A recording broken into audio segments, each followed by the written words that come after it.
tayo po ay manalangin. Ang Diyos na banal, kataas-taas sa lahat, ang malihan sa lahat, sa ng Diyos, aming Ama na nasa langit.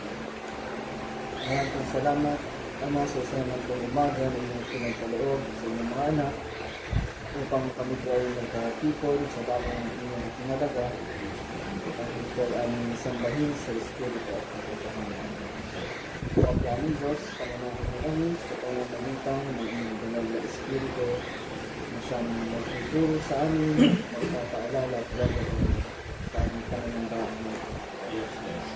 Ganun po aming Diyos, ginadalangin po namin ang inyong panggalang ng pinangaral, si Christine, na po ay gagawan siya ang banal na Espiritu, ng spiritual na kaalaman, at maiparating po ninyo ang inyong mensahe sa atin na mula sa inyong mga salita sa pamamagitan nito. Ang Diyos, sinasabi po namin sa panalangin, ang aming kapitulan, merong karamdaman, patuloy pa rin po ang panalangin sa inyong biyaya, kabagataya ang Diyos. Bigyan kayo ng himala at bigyan sila ng kagalingan. Ngunit ang kalooban, Panginoon, ay sila ay nandun sa kayong kabalagayan, ang dalangin ko kayo sa mga Diyos. Makita nila, Panginoon, ang pinararating na aral, turo sa kanila, at maging pagpapala nawa ang kanilang karamdaman. Magali po ito upang mas lumakas ang kanilang pananampalataya at mas matuloy silang manalangin sa inyo at lumipad kailangan sa inyong iyaya. Ang Diyos, salamat din po sa isang linggong nagdaan. Amin po naalala ang inyong ginawang pag-iingat, pag-preserve, pagkabay sa amin ng Diyos. Ito kami magkulang at hindi rin naman po sumaglaan. Salamat po sa inyong provision, sa inyong mga biyaya ang Diyos. Napakabuti ninyo sa amin din po naalala ang aming pastor na ngayon po ay nasa iglesia sa Medina. Ingatan niyo po naman siya. Nawa siya ay natin dito sa kanilang tahanan ng ligtas at kapayapa at aming mga kasama ng mga kasama. Ang Diyos at yung papuri sa langit ang samba karangalan ang pasay ko namin. Kaya ang ito ang Jesus ang naitaasang ng karangalan sa aming mapinta at yung namin siyang maalala ng Diyos. Bawa ng dalangin sa banal na pangalan ko lang ito ng Jesus. Nakakapin ako ang lahat. Bakit mas simula ay tayo po saan po ninyo ang mga songbook sa page 125. AC. Awitin po natin ang lahat ng songs. Praising Jesus our blessed Redeemer. 1. Sing. Praise Him, Jesus our blessed Redeemer. Sing, O earth, His wonderful love proclaim. Hail Him, highest archangels in glory, strength and honor, give His holy name. Like a shepherd, Jesus will guard His children. In His army, carries Him all day long. Praise Him, tell of His excellent greatness. Praise Him, ever in joyful song. Praise Him, Jesus our blessed Redeemer. For our sins He suffered and bled and died. He our rock, our hope and eternal salvation. Hail Him, Jesus the crucified. Sing His praises, Jesus who bore our sorrows, love unbounded, wonderful faith and strong. Praise Him, tell of His excellent greatness. Praise Him, ever in joyful song. Praise Him, seen Jesus, a blessed Redeemer. Heavenly forecast, love is on the spring. Jesus, Savior, reign forever and ever. Crown Him, prophet and priest and king. Christ is coming, over the world victorious, power and glory unto the Lord belong. Praise Him, tell of His excellent greatness. Praise Him, ever in joyful song. Ayan, so naman po natin sa page 402.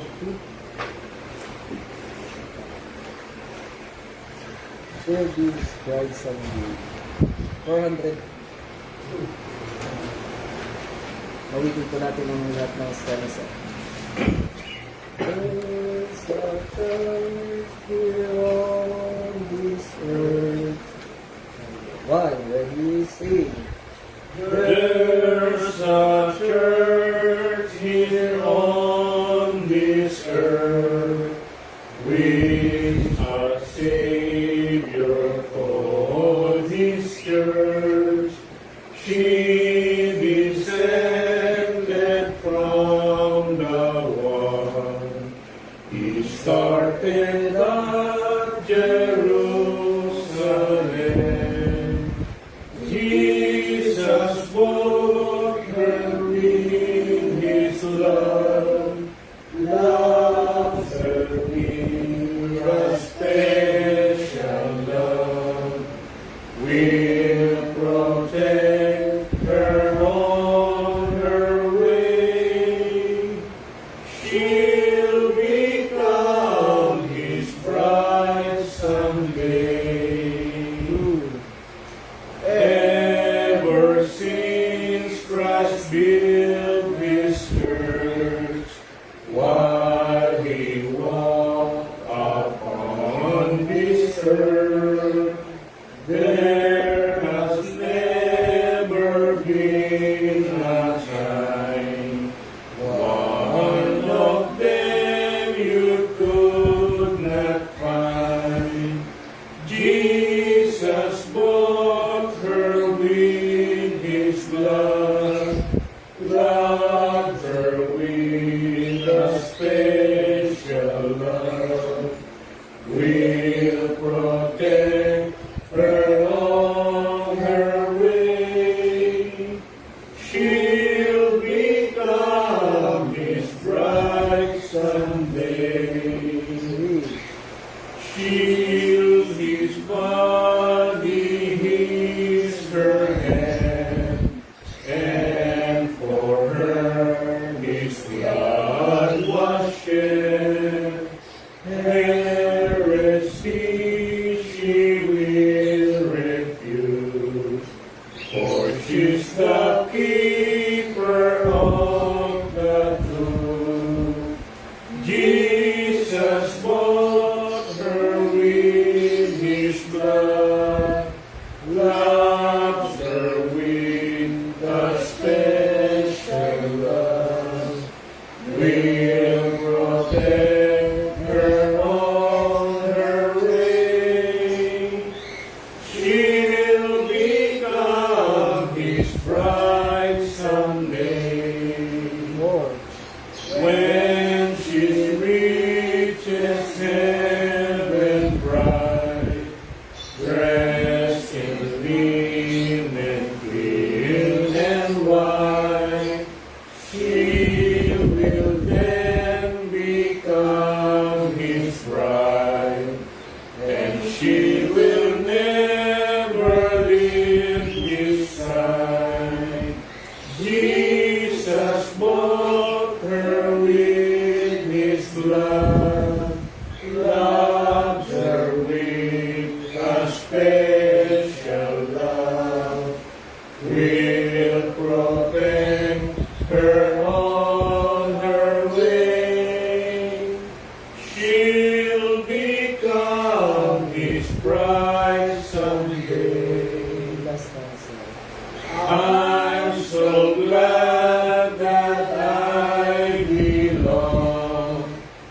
to His church, so true and strong. If I serve Him faithfully, then in His bride perhaps I'll be. Jesus bought her with His blood, loves her with a special love, will protect her on her way. She'll become His bride someday. Ayun, sa pagbasa ko ng masigla natin ng Panginoon, tawagin ko na si Brother Alex.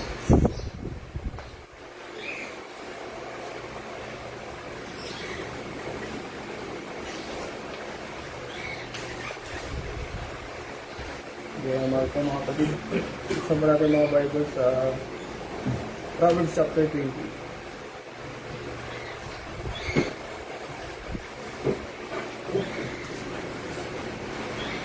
Proverbs chapter 28, basahin ko sa King James Version.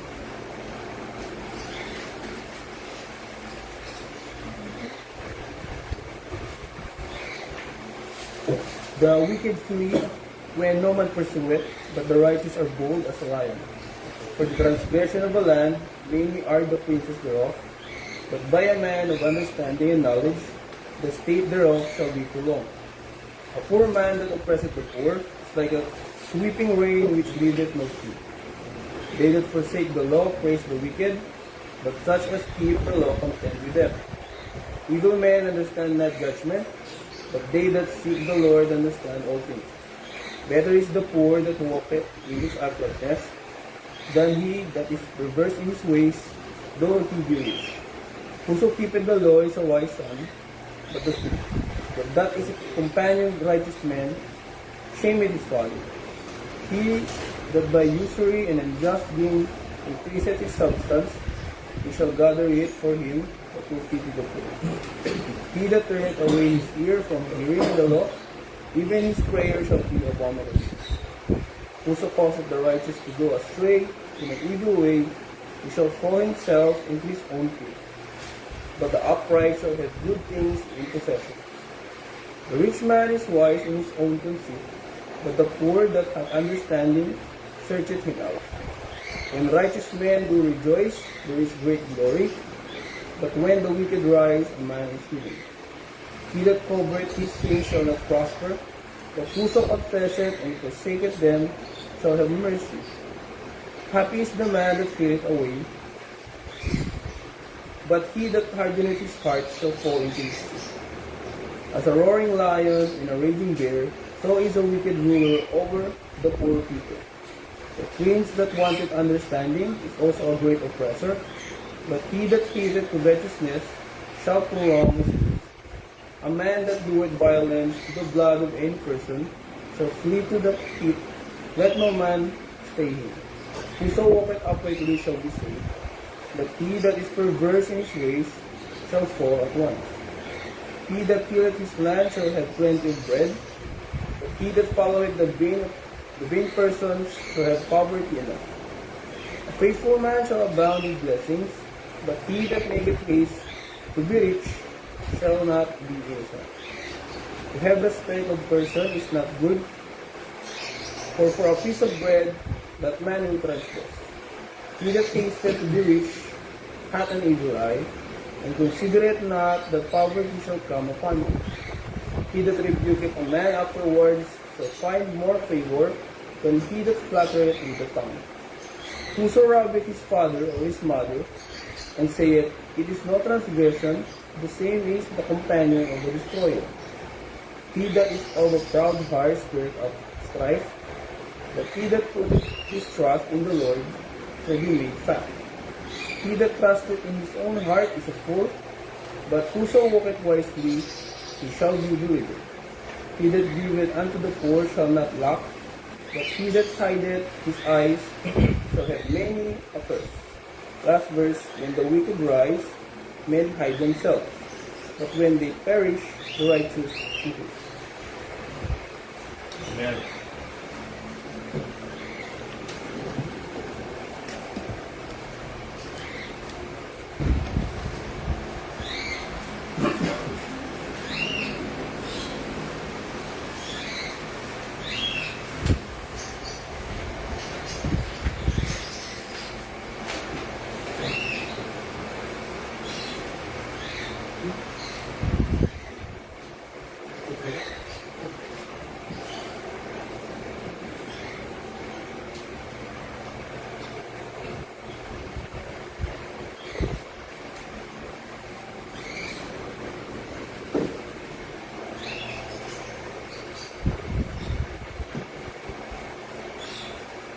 Panalangin ng paghandog at pasasalamat. Purihin ka, O Panginoon na Diyos ng Israel, magpakailan, kailanman. Iyo, O Panginoon, ang kadakilaan at ang kapangyarihan at ang kaluwalhatian, at ang pagtatagumpay at ang karangalan sapagkat lahat ng nasa langit, mga sa lupa iyo, iyo ang kaharian, O Panginoon, at ikaw ay nataas sa Pangulo ng lahat, sa lahat. Ang mga kayamanan at gayon din ng karangalan ay nagmumula sa iyo. At ikaw ang nagpupuno sa lahat at nasa iyong kamay ang kapangyarihan at kalakasan at nasa iyong kamay ang pagkapadakila at pagpapalakas sa lahat. Kaya't ngayon aming Diyos, kami ay nagpapasalamat sa iyo at aming pinupuri ang iyong maluwalhating pangalan. Ngunit sino ba kami na kusang makapaghandog sa ganitong paraan? Lahat ng bagay ay nagmula sa iyo at ibinabalik lamang namin sa iyo ang binigay ninyo sa amin. Sapagkat kami ay mga dayuhan at maglalakbay sa harap mo. Gaya ng lahat ng aming mga ninuno, ang aming mga araw sa lupa ay gaya ng anino at hindi magtatagal. O Panginoon namin Diyos, lahat ng kasaganang ito, inihandog namin ay nagmumula sa iyong kamay, pagkat lahat ng bagay sa iyo. Alam namin, aming Diyos, na iyong sinisiyasat ang puso at nalulugod kayo sa katapatan. Sa katuwiran ng aming mga puso ay pusang loob at walang pag-iimbot na inihandog namin ang lahat ng bagay na ito. At lubos kaming nagagalak sa kusang loob na paghandog na ito ng inyong mga anak. O Panginoon Diyos ni Abraham, Isaac at Israel, ang pagnanasawang ito ay mapanatili ninyo sa puso namin lahat at manatili nawa kami lahat tapat sa iyo. Amen. Hango mula sa unang Kroniko, Kapitulo 29, versikulo 10 hanggang 18. Amen.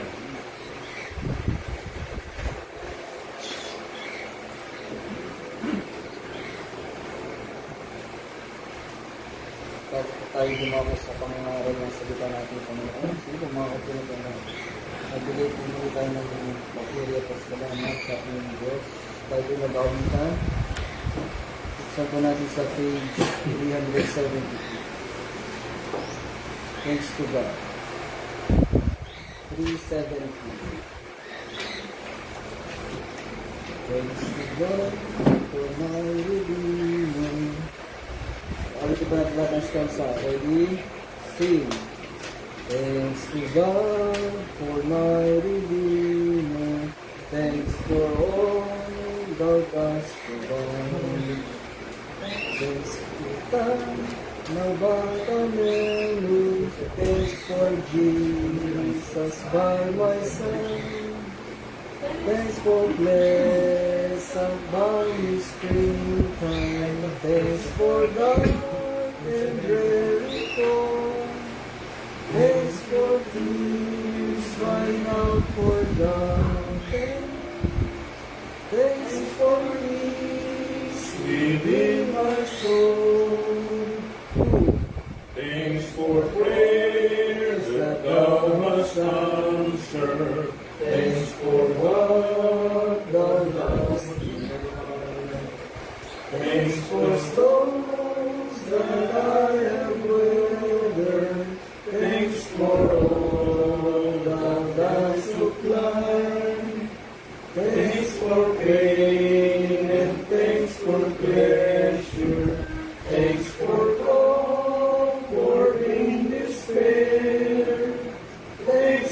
grace that nothing measure. Thanks for love beyond compare. Thanks for roses by the wayside. Thanks for thorns that still fade. Thanks for home and thanks for fireside. Thanks for hope that sweet refrain. Thanks for joy and thanks for sorrow. Thanks for heaven easy giving. Thanks for hope in the tomorrow. Thanks to all eternity. Sa pangangarap po na salita natin po ngayon, tawagin po natin ating kapatid, si Deacon Phil.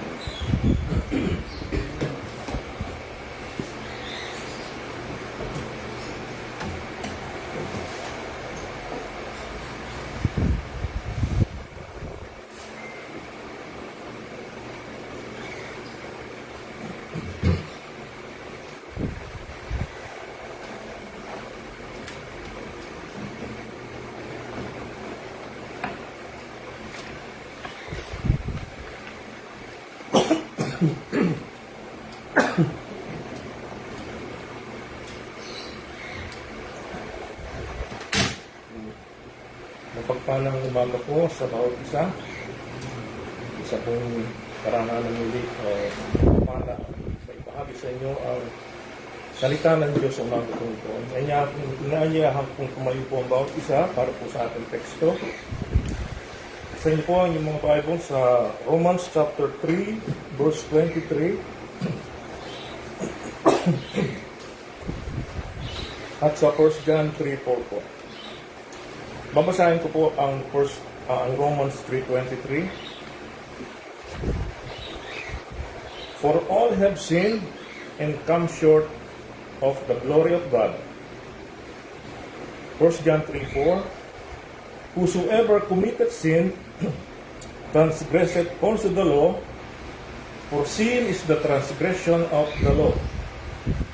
Ang pamagat po ng ating pag-aaral ngayong umaga ay, kung ito po ay pamilyar sa inyo, yung Hamar Theology. Kayo po ay saglit na manalangin. Aming Diyos na banal at dakila sa lahat, muli kami po ay nagpapasalamat sa inyo sa umagang ito.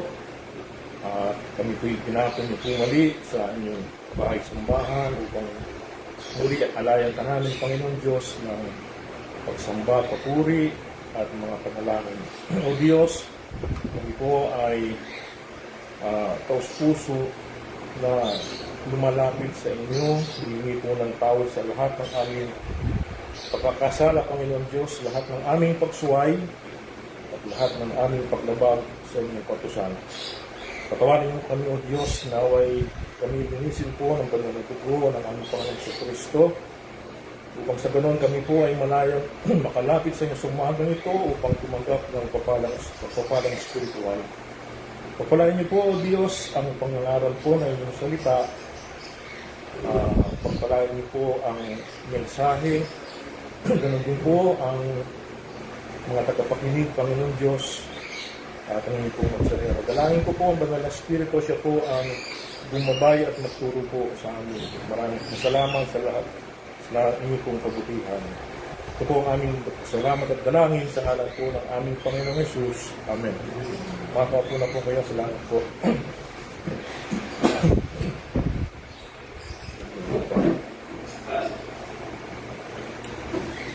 Kung ito po'y pamilyar sa inyo, itong word na ito, Hamar Theology, ito po yung Hamar Theology is the branch of Christian systematic theology that deals with the study of sin. And it's derived from the Greek word hamartia. Galing po sa word na hamartia nito. Sa New Testament po, ito po ay salitang Griego, ang ibig sabihin ay to miss the mark.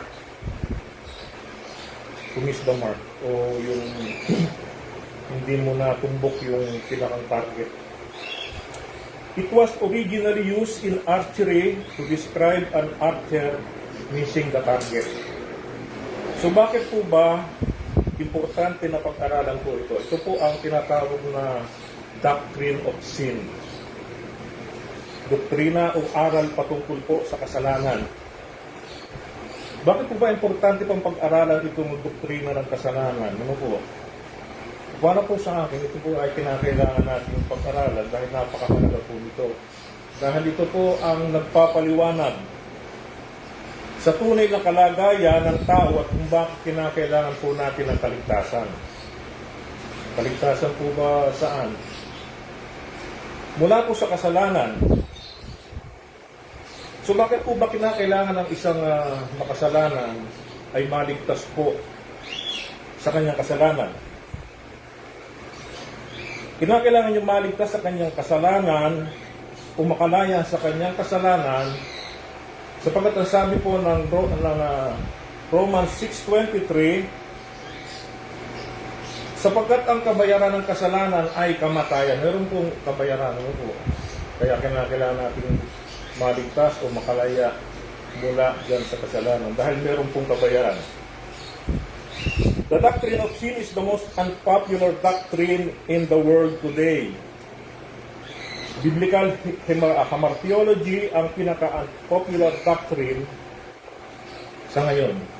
Bakit po? Sapagkat masakit po ito sa tainga ng mga makikinig, mga tagapakinig. Masakit po. Dahil ang mga tao ngayon ang gusto nilang pakinggan yung mga pangangaral na makakapagtaas ng kanilang moral, yung mga patungkol sa mga blessings, So, sapagkat masakit po ito sa tenga ng mga tagapakinig, dahil ang gusto nilang mapakinggan, yung pong mga pangangaral na bubusog at kakamot po sa kanilang makakating tainga. Sapagkat ang katuruan pong ito ay ang siyang nagbubunyag sa kabulukan po ng tao. Dahil ang isang taong makasalanan, ang bawat bahagi po ng kanyang pagkatao, isip at damdamin at kalooban ay pawang narumihan na po ng kasalanan. So wala pong siyang bahaging malinis sa kanyang sarili na hindi naapektuhan ng pagkahulog sa kasalanan. Ang isang taong wala pa kay Kristo ay itinuturing po siyang patay sa kanyang kasalanan. Yan po ay ayon sa Ephesians chapter 2 verse 1. Ang sabi po roon sa Ephesians chapter 2 verse 1, kayo'y binuhay niya nang kayo'y patay dahil sa inyong pagsalangsang at mga kasalanan. So wala pong kakayahang tumugon sa mga espiritual na bagay at sa sarili niyang lakas. Na dahil sa kabulukan po ng kanyang kalooban o yung tinatawag na will, self-will man yan o free will, ang tao po ay hindi lamang ayaw lumapit sa Diyos. Ayaw niya lumapit kung hindi rin naman niya kaya. He is totally unable to save himself. Hindi niya po kayang iligtas ang kanyang sarili o magkaroon man lang ng kahit kaunting katiting na ambag sa kanyang kaligtasan. Sa madaling salita po, ang tao ay bihag ng kasalanan at nangangailangan po siya ng tagapagligtas. Tanging biyaya na lamang ng Diyos o yung grace o grasya ang kinakailangan para siya ay muling mabuhay sa spiritual. At sa ganon ay para magkaroon po siya ng amor o kagustuhan sa mga spiritual na bagay. So mangyayari lamang po yan kung siya po'y kahakapagaan ng Diyos. Yan po yung kasalanan ng tao. At yan po ang tao. Hindi po natin pwedeng paghiwalayin yan. Marami po nagsasabi na mahal ng Diyos ang tao at ang kinamumuhian niya ay ang kasalanan. So, hindi po ganyan ang sinasabi ng Biblia. Sabi po ng Biblia sa Psalms chapter 5, verses 4 to 6, sapagkat ikaw ay di isang Diyos na may kaluguran sa kasamaan, ang masama ay hindi tatahan kasama mo. Ang hambog ay hindi tatayo sa iyong paningin, iyong kinapopuotan ang lahat ng mga gawa ng kalikuan. Iyong lilipunin sila na nagsasalita ng kabulaanan. Kinayayamutan ng Panginoon ang taong mabangis at mandaraya. Kita niyo po, baliwanag sinasabi po dito na ang Diyos ay galit sa kasalanan at ganoon din naman sa taong gumagawa ng kasalanan. At yung pong tingnan kung ano po ang ibig sabihin ng kasalanan o ng sin sa Biblia, yung biblical na explanation po ng sin. In 1 John 3:4, sin is transgression of the law. Ang sino mang gumagawa ng kasalanan ay sumasalangsang din naman sa kautusan. At ang kasalanan ay ang pagsalangsang o paglabag sa kautusan. So ano po ba itong pagsalangsang o paglabag na ito sa kautusan? Ito po yung sinasabi ng 1 John 5:17. Sabi roon, ang lahat ng kalikuan o unrighteousness ay pagsalangsang po sa kautusan. Ano po itong mga utos na ito? Ay ito po yung isinulat mismo ng daliri ng Diyos doon sa tablet of stone. Yan po yung Ten Commandments na ang sabi ng Panginoong Diyos kay Moses sa Exodus chapter 34 verse 1, at sinabi ng Diyos kay Moses, humugis ka ng 2 tapyas na bato na gaya ng una, at aking isusulat sa mga tapyas ang mga salita na nasa unang mga tapyas na iyong sinira. Pinagagawa po ulit ng panibagong tapyas na bato si Moses sapagkat nasira yung yung unang ginawa. Kung nakatandaan po ninyo, noong bumaba si Moses galing sa bundok, dala-dala niya yung unang tablet of stone. Nakita niya yung mga Israelita na hindi na nakapag-hintay sa kanyang pagbabalik at gumawa na sila ng sarili nilang Diyos-Diyosan na bakang ginto. Galit na galit si Moses, galit na galit ang Diyos sa kanilang pinagkagawa. Kaya ang ginawa ni Moses ay binalibag o binato sa kanila yung bato, yung tablet of stone, kaya ito po'y nasira. Kaya ang sabi ng Panginoon dito sa Exodus chapter 34 verse 1, gumawa ka ng panibago. At susulatan po muli ng Diyos. Mismong daliri ng Diyos ang isinusulat doon. Hindi po ito inuukit. Inukit lang ni Moses yung tapyas na bato, pero yung sulat, mismong daliri ng Diyos ang ginagamit doon para maisulat. At yun po yung tablet of stone na nasa dun sa kabanatipan na iniingatan ng mga Israelita. So yan po yung kautusan na ibinigay ng Diyos sa mga Israelita, at yan din naman ang yung po sinusunod natin sa panahon ngayon. Ano po? Bagamat walang may kakayahang sundin lahat ng kautusan na yan, maliban lang sa ating Panginoon sa Kristo.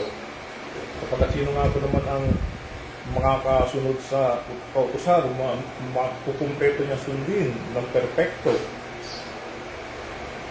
Ang tanong po, bakit po ba kinakailangan ito pong kautusan, itong commandments? At bakit po ibinigay ito? Ito po ay ibinigay upang malaman ng tao ang mga bagay na pwedeng gawin at hindi pwedeng gawin. Sa isang bansa po, ang isang bansa po ay meron siyang batas na pinaiiral. Kaya nga po nagluluklok tayo ng mga mambabatas ng mga congressman, senador, upang gumawa ng batas, upang magkaroon ng kaayusan. Halimbawa, magkaroon po ng peace and order. Imagine niyo po yung isang bansa na walang batas na pinaiiran. Napakagulo. Sabi na natin yung gerang nangyayari ngayon. Sobra pagkabuluhan. Alisin mo pa yung batas sa isang bansa, di lalo ng nagkagulo. Ano po? Sa isang sa isang traffic, yung kasagsagan ng traffic, pag namatay yung traffic light, kasi magkakanya-kanya na yung kurado, magkakagulo. Hindi mo ba? So, dito po ay maliwanag na ating pong makikita yung kahulugan ng sin na galing po sa salita ng Diyos, na ito po ay transgression o pagsalangsang o pagsuway. Ang ibig kong sabihin ng sin. Tingnan naman po natin yung sin as hamartia, yung pong binanggit ko kanina, na doon pinuha yung salitang hamartiology o the doctrine of sin. Hamartia is missing the mark. Ito po yung hindi pagtama sa target. Ano po? Doon sa larong dart, merong tinutumbok sa gitna. Pagka tinamaan mo yun, bullseye, di ba? Subalit kapag ito ay hindi mo na target, you are missing the mark. Yun po ang ibig sabihin noon. Na kung atin naman pong ihahambing sa spiritual kong kalagayan, ang sabi po ng ating text ko sa Romans 3:23, ang lahat ay nangagkasala at hindi nakaabot sa kaluwalhatian ng Diyos. Come short of the glory of God. Short, ibig po sabihin, sablay. Dahil wala nga po 100% na makagawa ng kautusan. Hindi tumama sa target. Ang target po dito ay yung magawa natin o masunod ang buong kautusan. Kapag hindi mo nasunod yan, ibig sabihin, you miss the target. Ang sabi po ng Santiago o ng James chapter 2 verse 10, usan niyo po sa Santiago chapter 2 verse 10,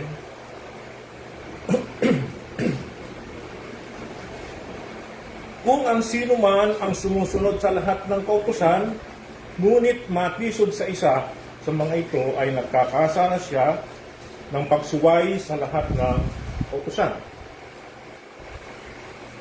Yun na nga lang po na magalit ka sa kapatid mo nang walang dahilan. Mabigat na po kasalanan pala yun. Kapag ikaw ay nagalit, ano po? Dahil mismong ang Panginoong Jesucristo ang nagsabi po niya sa Mateo chapter 5 verse 22. Mateo chapter 5 verse 22. Sabi po ng ating Panginoong Hesus, datapwat sinasabi ko sa inyo na ang bawat mapuot sa kanyang kapatid ay mapapasapanganib ng kahatulan. At ang sino mang magsabi na sa kapatid, raka, ibig po sabihin ng raka ay parang full, o siraulo, ay mapapasapanganib sa Sanhedrin. At ang sino mang magsabi, ulol ka, ay mapapasanganib sa impyerno ng apoy. Mismo ang Panginoong Sus po ang nagsabi niya. Lamang po yan sa mga kautusan, kapag hindi mo sunod, ay bagsak na. Kaya nga po walang makasusunod ng 100%, na kahit anong kabutihang gawin po ng tao na wala pa pong Kristo upang iligtas ang kanyang sarili, ay hindi po aabot. Hindi niya kayang tumbukin ang target. Sapagkat ang sabi po ng Isaiah chapter 64 verse 6, lahat ng aming matutuwid na gawa ay parang isang maruming basahan. Po sabi ng Isaiah chapter 64 verse 6. Tingnan nga po natin.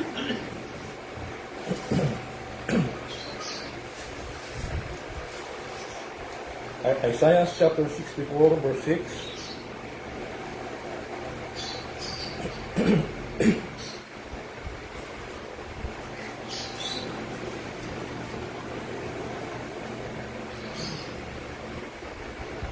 Dahil kaming lahat ay naging tulad ng isang taong marumi at lahat ng aming matutuwid na gawa ay parang hindi maruming basahan na tulad pasado. Kaming lahat ay nalanta na parang dahon, ang aming mga kasamaan tulad ng hangin ay naglayo sa amin. Ang pagkasalin po dito doon sa maruming basahan ay parang pasabor. Sa ibang salin po ay basahang marumi. Naging parang basahang marumi. Ganun naman po talaga ako. Yun po talagang marumi yung naiimbak na dugo doon po sa napkin. Ano po. Kaya ganun po dahil yung tulad ang gawa ng isang tao na kabutihan. Ito po pawang maruming basahan lamang sa harapan ng Diyos. Sin is rebellion against God. It is a form of iniquity, literally meaning without law or lawlessness. A lawless attitude or a total disregard God's authority and moral order. At isang example po dito, yung kasalanan ng Sodom at Gomora. Na ang mga tao roon ay talagang yung ugali ay masama. Ayon po sa Biblia, ang Sodom at Gomora ay tinuturing na isa sa pinakamasamang lugar sa kasaysayan dahil sa tindi ng kanilang kasamaan at kasalanan na umabot sa puntong kinakailangan po silang lipulin ng Diyos sa pamamagitan ng apoy at asupre. Matindi po ang immoralidad sa Sodom at Gomora. At may mga dilikas na pagnanasa. Bakit po hindi likas? Yan po ang salaysay ng Biblia, particular po dito sa Genesis chapter 19 at sa Jude 1:7. Ang sabi po ng Jude 1:7, gayon din ang Sodoma at Gomora at ang bayang nasa palibot nito, na dahil sa pagkakabuyo sa pakikiapid at sa pagsunod sa ibang laman, ay inilagay na pinakahalimbawa na sila'y nagbabata ng parusang apoy na walang hanggan. Dilikas kasi nga po, itong mga kalalakihan dito ay sa halip na yung opposite sex ang gusto nila, hindi yung ang gusto nila, yung kaparehas po nila ng sex, ano po, yung mga tao roon sa Sodom at Gomora. Sila ay lumihis sa disenyo ng Diyos para sa sexualidad na relasyon. Sa sobrang kasamaan, ang gusto ng isang lalaki ay lalaki rin. Ayaw niya po sa opposite sex. Kung inyo pong matatandaan yung anghel na bisita ni Lot, gusto kong gawa ng masama na itong mga to. Actually, ito pong nangyari dito, si Abraham po ay nakit mag-bargain sa Panginoon. Dahil ang gusto nga po ng Diyos ay talagang sunugin na, yung Sodom at Gomora. Ngayon, sabi ni Abraham, ang Panginoon ay kung meron po bang 50 na matuwid, yung sa lugar na susunugin niyo pa po ba? Ang sabi ng Diyos, kung may 5 po, hindi ko susunugin. Hanggang sa 45, hanggang dumating sa 10, wala talagang makitang matuwid. Kaya nagdesisyon ng Diyos na ito po ay sunugin na. Kaya pinadala po yung 2 anghel doon at para ilabas si Lot at ang kanyang pamilya dahil susunugin na nga po. Pagdating nga noong 2 anghel doon sa bahay ni Lot, dumating yung mga batang lalaki at matatanda at pinalalabas yung bisita. Ang sabi ng ilabas niyo yung bisita at gusto namin silang makatalik, parang ganun, gusto nilang gawan ng masama. Sabi ni Lot, mga kaibigan, ibibigay ko na lang sa inyo yung aking 2 anak na babae, huwag na lang yung gagalawin kung aking bisita. Subalit ayaw po noong mga tao doon. Ang gusto nila ay yung mga lalaki, mga bakla. Mga bakla kasi itong mga tao doon. Kaya ganun nga po ang nangyari. Inilabas ng anghel, ng dalawang anghel yung pamilya ni Lot. Subalit naiwan nga po yung kanyang asawa dahil lumingon. Ang sabi ng anghel, dire-diretso lang kayo lilingon. Kaya ito ng lumingon pa. Siguro, meron pa siyang gustong balikan doon. Yun, naging haliging asin siya. Naiwan tuloy siya ron. So, pinakita po dyan ng pangyayaring yan, ang kasalanan bilang pagre-rebelde, wala pong batas na sinusunod yung mga tao roon, mga immoral. So, tingnan naman po natin ang origin ng sin. Ito pong pinagmulan. Pinagmulan ng kasalanan. Akin pong pinagpapauna na ito pong kasalanan, bagamat ang kasalanan po ay nangyayari sa teritoryo ng Diyos, ay wala po siyang kinalaman dito. Hindi po siya ang may akda, hindi po siya ang author ng kasalanan. Dito tingnan po natin kung saan ba talaga nanggaling o sino ang pinagmulan ng kasalanan. So ang katunayan po, ang mga talata na nasusuporta na ang Diyos ay hindi po siyang author nitong sin. Ito pong 1 John 3:8. Sa 1 John 3:8, ang gumagawa ng kasalanan ay sa dyablo, sapagkat buhat pa ng pasimula ay nagkasala na ang dyablo. So sa dyablo po nagsimula. At ang sabi ng Santiago chapter 1 verse 13, sa James 1:13, huwag sabihin ni luman pagka siya ay tinutokso. Ako'y tinutokso ng Diyos. Sapagkat ang Diyos ay hindi matutokso sa masamang bagay. At hindi rin naman siya nanunukso kanino man. Ibig sabihin, hindi po magagawa ng Diyos itong mga kasamaan ito. Sapagkat siya ay isang Diyos na banal at salungat sa kanyang kalikasan ang gumawa ng kasalanan.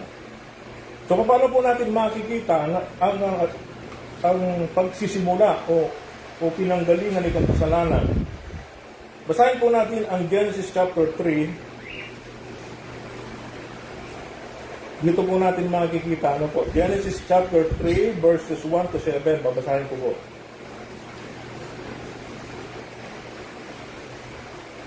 Ang ahas nga ay lalong puso kaysa alinman sa mga hayop sa parang na nilikha ng Diyos.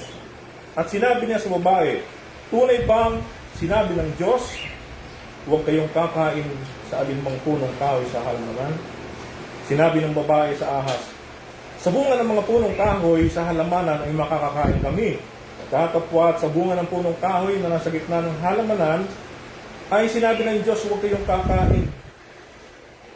Huwag niyong hihipuin, baka kayo'y mamatay.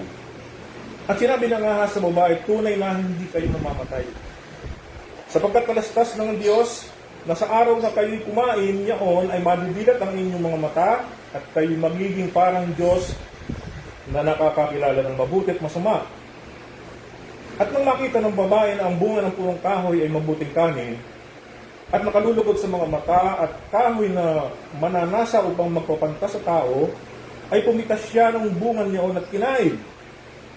At binigyan din niya ang kanyang asawa at kumain ito at ito'y kumain. At sa verse 7, at nabilat kapwa ang kanilang mga mata at kanilang nakilalang sila'y mga hubad at sila'y kumahin ng mga dahon ng puno ng igos at kanilang ginawang panapi. So, saan po nagsimula itong kasalanan? Sumakita po natin sa pagsuway nitong mag-asawa. Doon po nagsimula itong kasalanan. Bakit, ang isang tanong ko nga po dito, bakit po ba si Eva ang pinuntiryo ng ahas? Sa tingin niya, bakit si Eva ang pinuntiryo ng ahas? Bukod sa siya ay weaker vessel. Dahil si, pagka-intindi ko po rito, dahil si Eva po ang huling nilalang, siya ang pinakabago doon sa kasi siya ang huling nilalang ng Diyos. Siya ang pinakabago doon, so hindi pa niya kabisado lahat. Kung si Adan kasi ang kanyang pinuntirya, ay kilala siya ni Adan. Dahil siya nga nagbigay ng pangalan sa kanya eh. At ang sabi sa verse 1, na pinakapuso ito eh, itong ahas na to, kaya kilala siya ni Adam.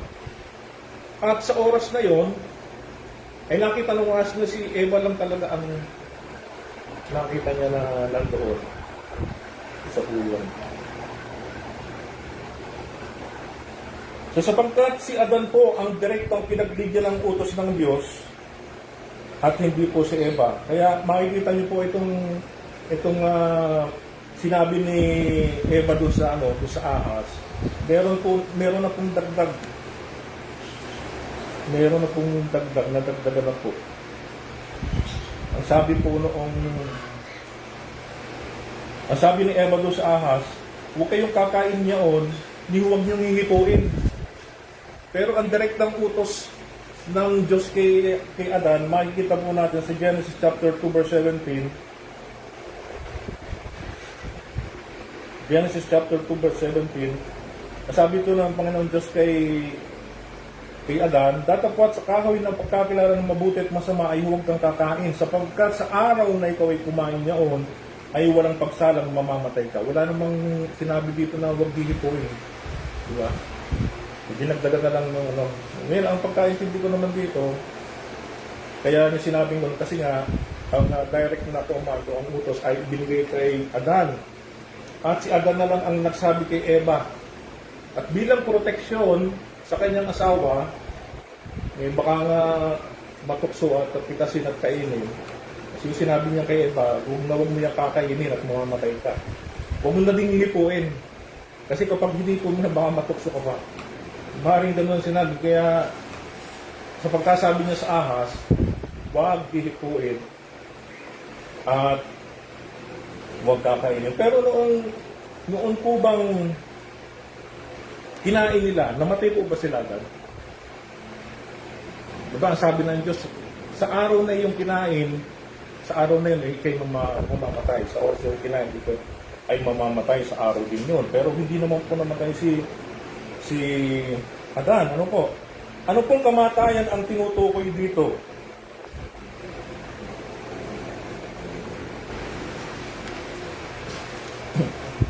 Ano pong kamatayan ang tinutukoy dito sa talata? Kasi nung kinain po nila yung prutas, ay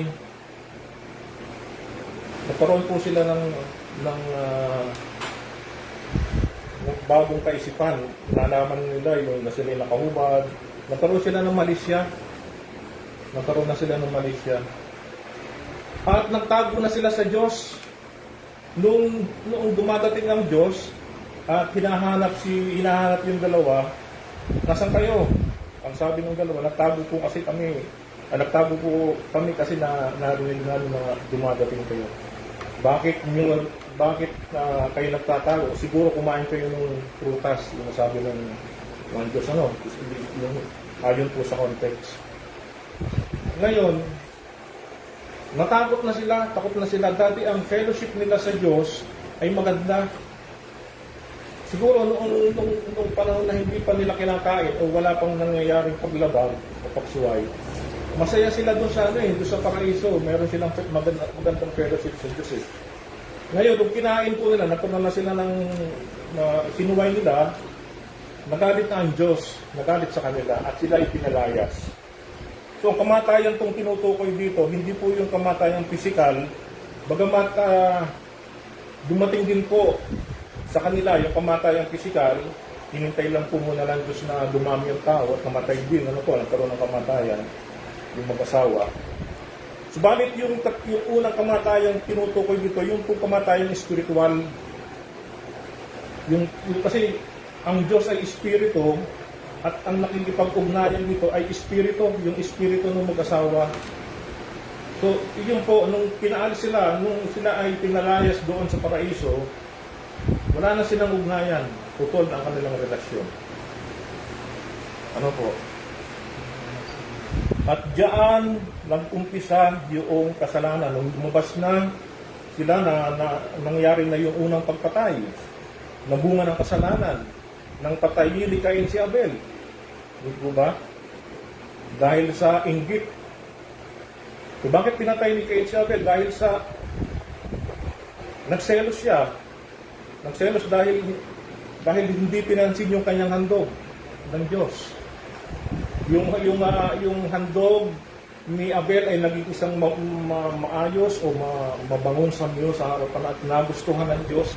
Samantalang itong kay Cain, ito paano yung binigay niya siguro mga lantang gulay. Tapos nagagalit siya ngayon. Yun yung galit, yung parang pagtatanggol sa sarili, self ang naging dahilan, sarili.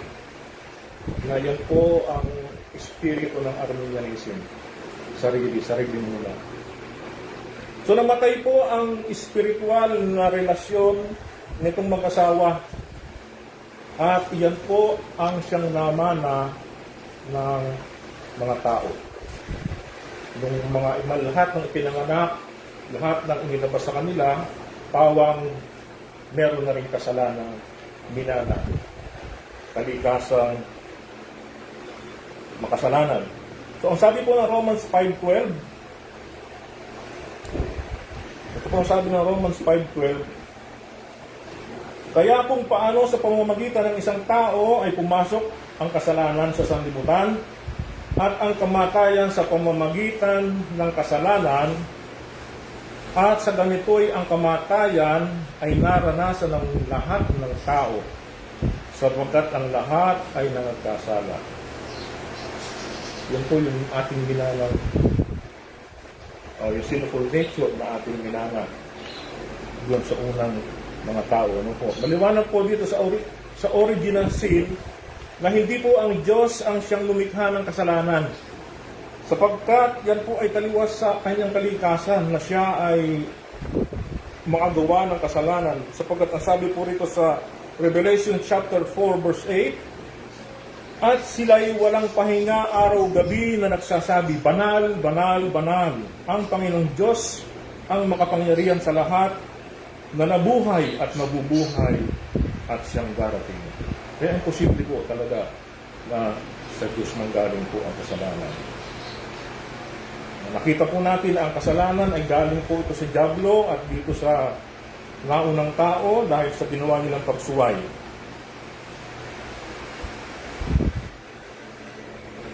Maniniwala po ba kayo na kung sakali at hindi po kinain nila Eva at Adan yung bunga, mamamatay po ba sila? Ay di ang mangyayari, immortality, immortality, siguro yung puno na nandoon. Kaya nga noong pinaalis na sila roon, dahil ang sabi ng Diyos, kailangan umalis na sila dahil baka mamaya kumain pa uli At sila'y maging katulad na natin para silang baka sila'y maging Diyos na katulad natin. Kaya yung punong yun, pinalibutan nyo ng espadang apoy at para wala na makalapit doon. Ang iniisip ko po, kung sakali bang hindi kumain o hindi kinain yung bungang kahoy o yung bunga, hindi sila mamatay na po. Magkakaroon po sila ng buhay na walang hanggan kasama ng Diyos. Ang problema naman, paano silang dadami? Bagay, nasa Diyos na po yan. Kung gusto niyang paramihin ng tao na hindi dumana sa kasalanan, yun po ay nasa Diyos na. Subalit hindi nga po ganun na nangyari na po. So, tingnan naman po natin yung nature ng sin. Nakita na po natin yung ibig sabihin ng sin, yung origin ng sin, at tingnan po natin itong nature ng sin, o yung kalikasan ng kasalanan. Ito po ay tumutukoy sa likas na hilig ng tao na magrebelde laban sa Diyos, gumawa ng mali, at lumihis sa mga utos. Ito ay hindi lamang po maling pagkilos, kundi ito po ay nakakataknayon pong sinful nature. yung makasalanan ng likas at hindi na po ito mawawala. Ano po? Ang pinakaugat ng makasalanang likas na ito ay ang pagnanais ng tao na maging Panginoon din. Kaya nga yung ginawa ni Cain, nung patayin niya si Abel, parang ang gusto niya ang masunod, yung kanyang kalooban ang masunod, kaya nagawa niyang patayin ang kanyang kapatid. Sa madaling salita po, ang nature of sin, ito po yung tendency na ang tao ay gumawa ng kasalanan dahil sa bulok niyang kalikasan. Ano po? Ito po yung kumalat sa sangkatauhan.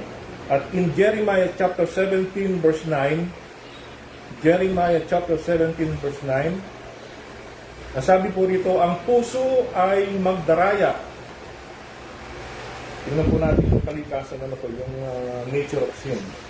Ang puso ay magdaraya, ang higit kaysa lahat ng bagay at totoong masama. Sinong makaalam? Diyos lamang po ang nakakaalam ng puso ng tao. In Matthew chapter 12 verse 34, sapagkat kung ano ang nilalaman ng puso, ay siya pong binibigkas ng bibig. Yan mo ang kilala yung tao eh. Kung ano yung lumalabas sa kanyang bibig, kung ito'y palamura, umabagam yung puso. Ito ba? Siguro wala namang ang isang Kristiyano na ginagawa ng Diyos, pinaliman na ng bagong puso, wala na po sa kanya yung ganong ugali na nilalabas na marunuming salita sa kanyang bibig.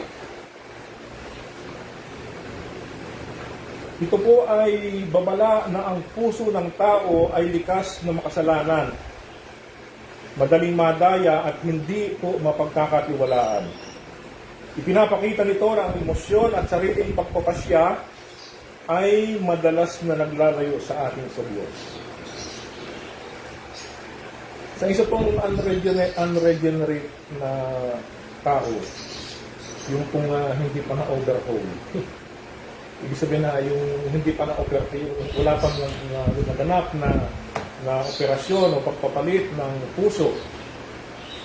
Ang kanya pong hilig ay nakatuon sa mga bagay o sa mga makamundong bagay. So, hindi mo po yan mahahatak sa mga ganitong gawain. Sa mga ilagayin mo at mahihirapan kang sila ay mahihirapan na mapagbigyan kanila. Dahil sa karumihan ng puso ng tao, ay kinakailangan po muna ang pagbabago. Hindi po pagbangon. Pagbabago. Natanging ang Diyos lamang ang makagagawa. Ang sabi po sa Ezekiel chapter 36 verse 26,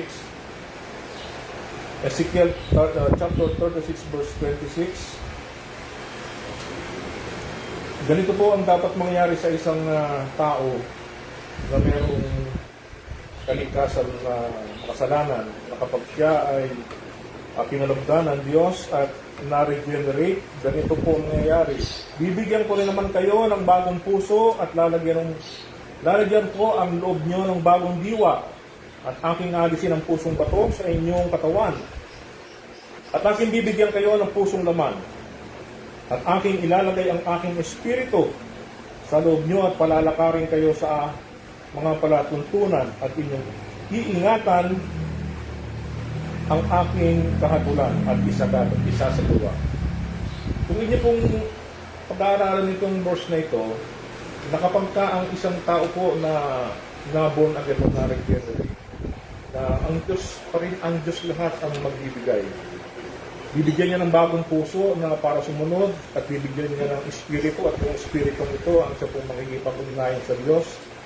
Dahil yan po sinasabi ng Romans chapter 8 verse 16, the Spirit beareth witness, ano po, na ang ating pong espiritu ang siya nakikipag-ugnayan sa Diyos. So ang Diyos pa rin po ang magbibigay ng perseverance na makasunod ang isang na-regenerate na. Sapagkat nasabi po rito, palalakarin ko kayo sa aking mga palatuntunan at iingatan nyo ang aking kahatulan. Ang Diyos pa rin po ang lahat ng gagawa. Ano po? Kung hindi pa ang Diyos ang gagawa ng lahat ng ito, ay malabong mabago ang isang taong rebelde sa Diyos. Mahirap pong mabago. Kung hindi magkakaroon ng pagbabago o pagpapalit ng anyo, ng kabanalan. Kaya nga po yung mga taong nagpipilit baguhin ang sarili sa kanilang sariling pamamaraan, wala pong nangyayari. Kung pagdating po ng New Year's, ano po, yung mga ano bang tawag doon? Yung New Year's resolution. Mga nadaan yung New Year's resolution. Na pagdating ng bagong taon, mga sinagawang magbabago na, alisin ang bisyo, magiging mabuting anak. Pero pag ilang araw lang, ilang panahon, balik na naman sa dati. Kaya yan po kasi ang sabi ng Jeremiah, kahit anong gawing pagbabago ng isang likas, kung anong kanyang kalikasan, doon at doon siya babalik. Ang sabi ko ng Jeremiah chapter 23, makapagbabago baga ang Ethiopia ng kanyang balat o ang leopardo ng kanyang batik? Kung magkagayon, mga kagagawa ka naman kayo ng mabuti na bihasang gumawa ng masama. Kung mahirap po talaga kung sa sarili lang ng isang tao na babuhin ang kanyang sarili, maliban lang talaga na mag-intervene po talaga ang Panginoon Diyos.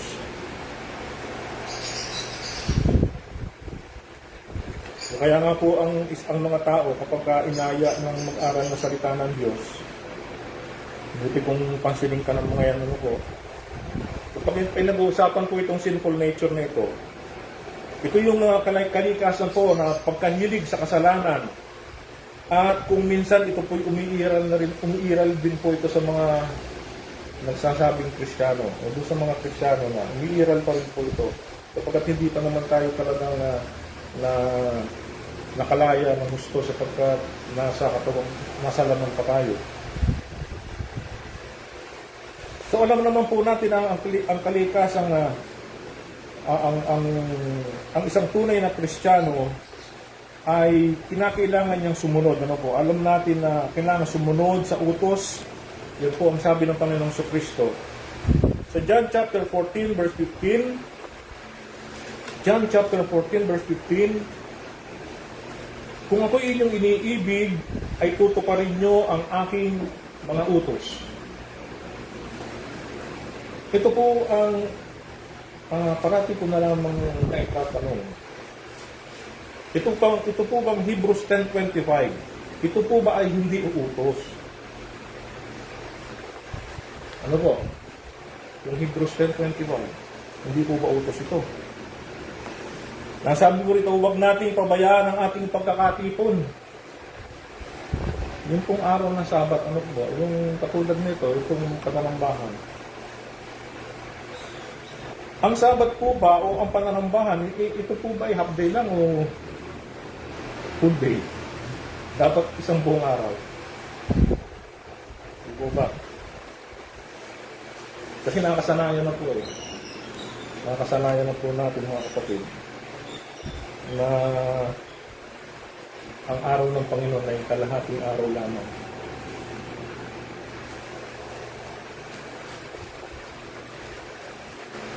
So kapag hindi po natin nasunod yung Hebrews 10:25 na isang utos pala, magkakasala po ba tayo o hindi? Utos po ito eh. So isa lamang po ito sa mga example ng mga bagay na dapat po nating iwasan.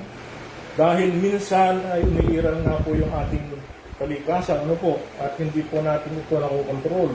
At tayo ang nakokontrol nito minsan.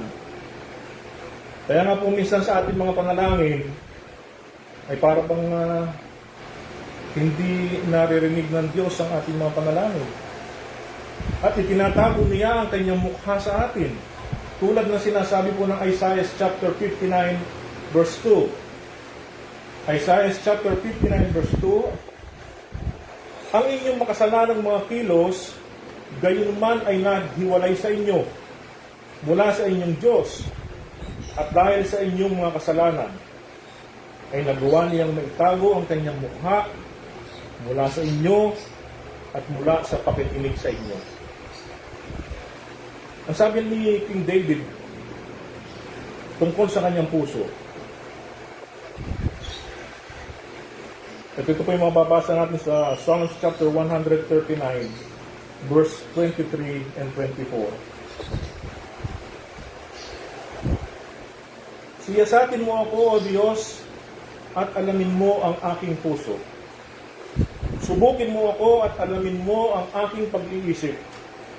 At tingnan mo kung may anuman lakad ng kasamaan sa akin, at patnubayan mo ako sa daang walang hanggan. Psalms 139, verse 23 and 24.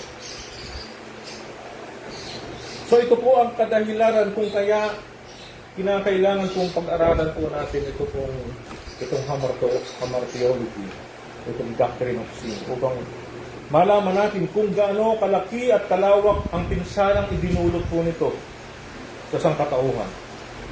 Dahil sa maling desisyon po ng ating mga kanununuan.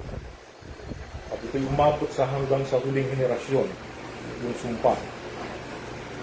Subalit hindi po nagpabaya ang Diyos na patuloy na maghari po ang kasalanan ng ano. At sa kanyang minagaling na kalooban ay binigay niya ang kanyang bugtong na anak upang siya pong maging handog sa ikapagpapatawad ng kasalanan sa bawat nagsisising mga hinirang ng Diyos. Sa atin pong mga naliwanagan na at nakaranas na po ng pagpapatawad ng Diyos, lumalaban po ba tayo sa ating laman?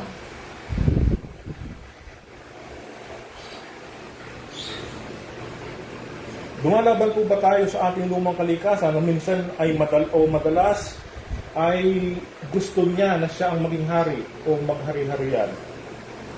So alam naman po natin kung gaano kabagsik ang ibo po ng kasalanan. At kung papaano po nitong pinabagsak ang mga malalaking tao nung una. Katulad nila King David, ni Solomon, Samson.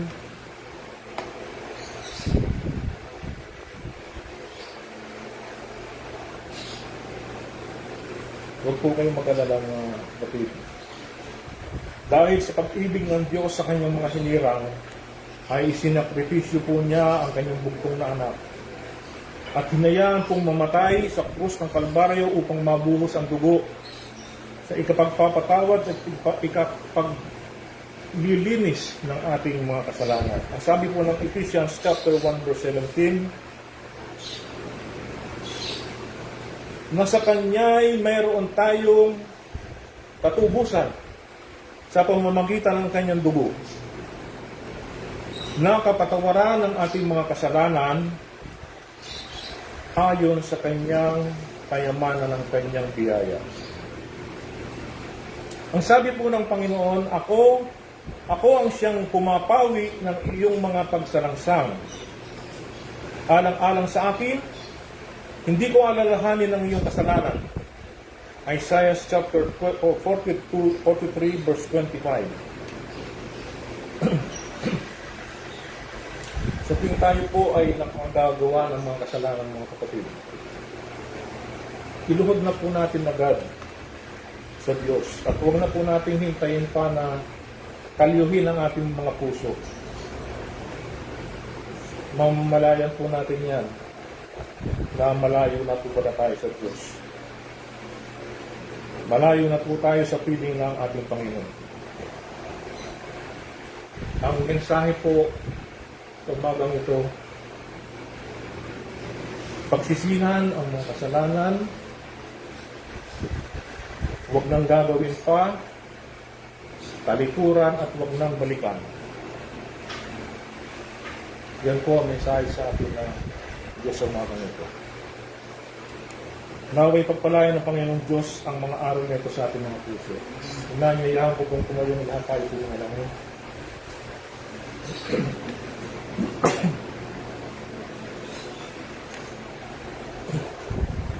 Aming Diyos na kataas-taasan, aming Diyos na banal, kami nagpapasalamat o Diyos sa inyong aral na ito, nagpaalala sa amin na sa tuwing kami po ay makagagawa ng kasalanan, ay kinakailangan po namin itong agad iluhod sa inyo, Panginoon, at ihingi ng kapatawaran. Upang sa ganoon, Panginoon Diyos, ay hindi po kami malayo sa inyo at ang inyong mga pagpapala sa amin ay hindi po makarating sa amin. Tulungan niyo po ang bawat isa po sa amin, Panginoon, na parating maalala na ang kasalanan ay hindi dapat baliwalain, Panginoon. Sapagkat ito ay nasa sarili namin mismo. Ito ay minsan nananaig sa aming katawan. At madalas, at ang gusto nito ay mailayo kami sa inyo, O Diyos. Kaya kami po ay humihingi ng tulong. Sa inyong biyaya, Panginoon Diyos, kami makapagpapatuloy. Sa inyong biyaya, kami makakalapit, Panginoon. Salamat po sa dugo ng aming Panginoong Kristo na nabubuo sa krus ng Kalbaryo na siyang nagsilbing tagapaglinis, nagsilbing tagapaglinis ng aming mga kasalanan. Maraming salamat sa aming Panginoong Kristo sapagkat hindi niya po kami pinababayaan. O Diyos, sa umaga pong ito kami nagpapasalamat sa inyo, pagamat kakunti lamang po ang aming bilang. Subalit kami po ay nagpapasalamat dahil alam namin na kami po nasa aming kalagitnaan, Panginoon. Na siya naggagabay sa amin. Hiling din po namin, O Diyos, ang pananambahan, mamayang hapon, Panginoon. Dinadalangin namin, Panginoon Diyos, katulad ng panalangin ni King David, na siya sa atin niyo po ang aming mga puso. Anumang karumihan ang natatago dito, O Diyos, linisin niyo po, Panginoon, parang awa naman. Upang kami po ay makaharap sa inyo mamaya ng malinis at walang itinatago. Tulungan niyo po ang bawat isa na makikipagpartake ng banal na hapunan na maging karapat-dapat, O Diyos. Nawa, ipagpapala ang aming matanggap at hindi sumpa, Panginoon. Ingatan niyo po kami, Panginoon Diyos, aming pag-uwi. At ibalik niyo po kami mamayang hapon tanging pananampahan. Nadalangin din po namin pastor, kaingatan niyo po siya sa kanyang pag-uwi, Panginoon. Iwas niyo po siya sa anong mga aksidente, stroke. Nadalangin po namin, O Diyos, ang inyo po pag-iingat sa kanya, O Diyos. Dalangin po namin na walang mensahe na kayo inihatid sa mga taga-Milino ng mga pagpapala, Panginoon. Maraming salamat po muli, O Diyos, sa inyo po ang mataas na papulit parangal sa ngalan ng aming Panginoong Kristo po pong aming panalangin. Amen. At pong awitin ang solidly. Praise God from whom all blessings flow. Praise Him, all creatures here below. Praise Him above the heavenly host. Praise Father, Son, and Holy Ghost. Amen. Amen. Amen.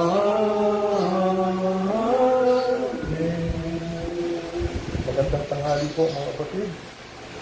Tapos na po ating kawalang bahay.